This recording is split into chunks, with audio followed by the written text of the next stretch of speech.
여러분 반갑습니다. 말씀에 뿌리 내린 믿음 21번째 묵상 사사기 2장 10절입니다. 그 세대의 사람도 다 그 조상들에게 돌아갔고 그 후에 일어난 다른 세대는 여호와를 알지 못하며 여호와께서 이스라엘을 위하여 행하신 일도 알지 못하였더라. 아멘. 여호수아서는 출애굽한 이스라엘이 가나안에 들어가고 정복하고 분배하는 과정을 전해줍니다. 그래서 가나안에 살던 모든 족속을 다 몰아내고 이스라엘이 가나안 땅을 완전히 정복한 것처럼 생각하기 쉬운데요. 그런데 그게 그렇지가 않습니다. 주요 성읍들은 정복했을지 모르지만 여전히 곳곳에는 정복해야 할 땅들과 민족들이 남아 있었던 거죠. 그런데 이렇게 하신 것은 하나님이 하신 것입니다.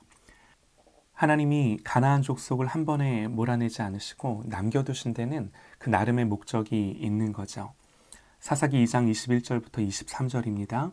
나도 여호수아가 죽을 때에 남겨둔 이방 민족들을 다시는 그들 앞에서 하나도 쫓아내지 아니하리니 이는 이스라엘이 그들의 조상들이 지킨 것 같이 나 여호와의 도를 지켜 행하나 아니하나 그들을 시험하려 함이라 하시니라. 여호와께서 그 이방 민족들을 머물러 두사 그들을 속히 쫓아내지 아니하셨으며 여호수아의 손에 넘겨주지 아니하셨더라. 즉 하나님이 가나안 족속을 남겨두신 것은 이스라엘이 가나안 땅을 차지했을 때 하나님의 말씀을 따라 사는지 그렇게 하지 않는지 시험하기 위함이었다라는 거죠. 우리가 구원받은 하나님의 자녀지만 연약함이 있고 때로는 고난이 있고 여전히 많은 문제를 가지고 사는 이유도 같은 맥락입니다. 그 모든 상황 속에서 하나님을 신뢰하며 믿음으로 사는 거죠. 마치 바울이 자신의 육체의 가시를 없애달라고 3번이나 간구했음에도 불구하고 하나님은 은혜가 족하다 말씀하시는데요. 바울은 그 가시로 인해 자만하지 않을 수 있었다 고백합니다.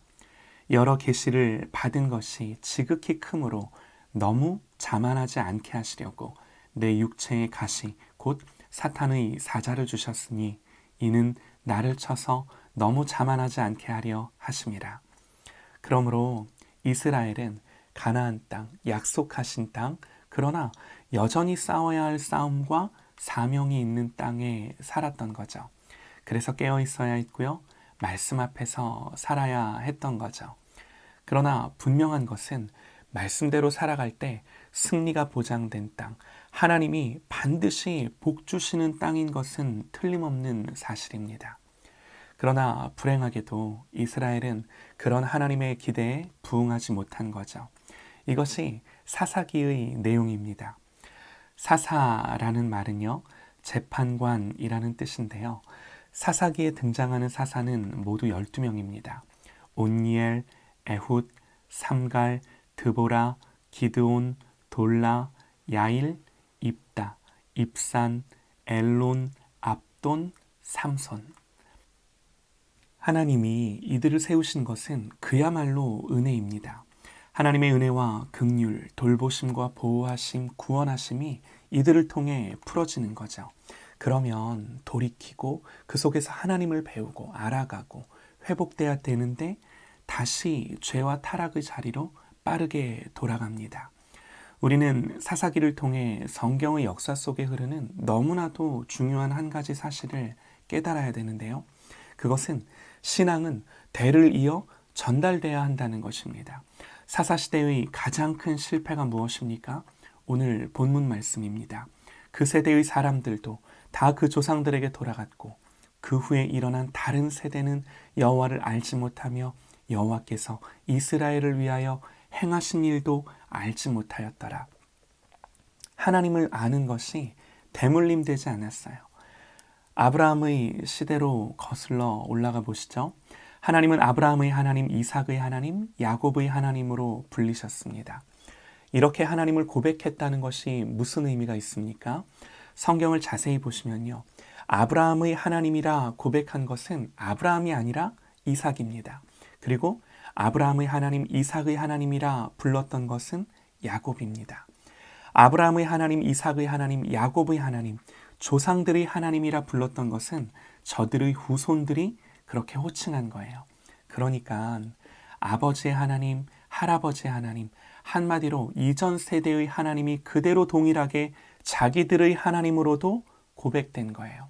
이것이 너무나 중요한 거죠. 이전 세대가 알았던 하나님을 그대로 동일하게 그 자녀의 세대가 고백하며 신앙하는 것. 성경은 이것을 너무나 강조합니다. 그래서 출애굽하는 백성들을 향하여 신명기 4장 10절입니다. 내가 호렙산에서 내 하나님 여호와 앞에 섰던 날에 여호와께서 내게 이르시기를 나에게 백성을 모으라. 내가 그들에게 내 말을 들려주어 그들이 세상에 사는 날 동안 나를 경외함을 배우게 하며 그 자녀에게 가르치게 하리라. 모세가 지금 이렇게 하는 거죠.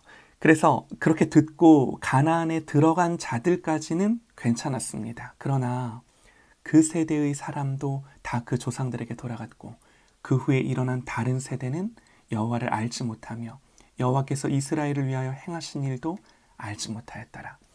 사랑하는 여러분, 동일한 실패와 넘어짐이 우리의 자녀들에게는 일어나지 않기를 원합니다.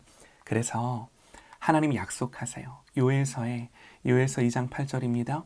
그 후에 내가 내 영을 만민에게 부어주리니 너희 자녀들이 장래일을 말할 것이며 너희 늙은이는 꿈을 꾸며 너희 젊은이는 환상을 볼 것이며 자녀들에게 하나님의 영을 주시겠다 약속하십니다. 또 말라기서에서요. 보라, 여호와의 크고 두려운 날이 이르기 전에 내가 선지자 엘리야를 너희에게 보내리니 그가 아버지의 마음을 자녀에게로 돌이키게 하고 자녀들의 마음을 그들의 아버지에게로 돌이키게 하리라. 아버지의 마음이 자녀에게 돌아오게 하시는 것, 그리고 자녀들의 마음이 아버지를 향하게 하시는 것, 이것이 주님이 하신 일인 거죠.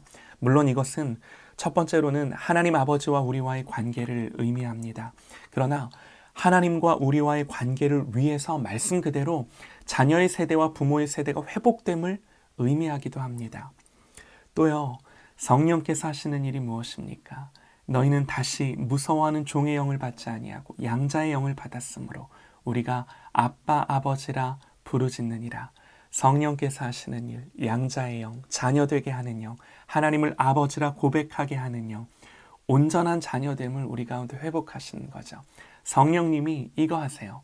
여러분, 우리가 못합니다. 주님이 하십니다.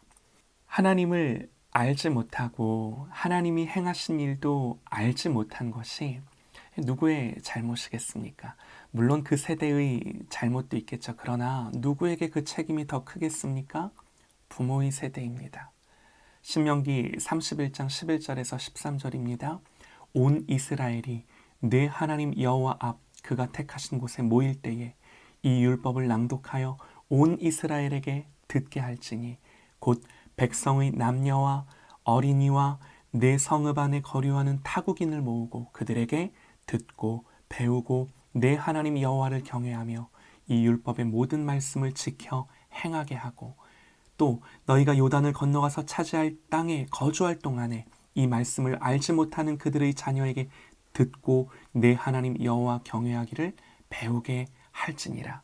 이게 누구에게 주신 명령입니까? 자녀에게 주신 명령이 아니라 부모에게 주신 명령인 거죠. 자녀가 있으신가요?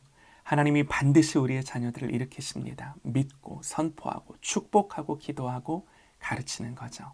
자녀가 없으신가요? 허락하실진데 이 말씀 앞에 준비되시기를 간절히 소망합니다. 하나님 앞에 사사기의 말씀이 교훈이 되어 이 땅 한복판에서 깨어있는 저와 여러분 되시기를 간절히 소망합니다.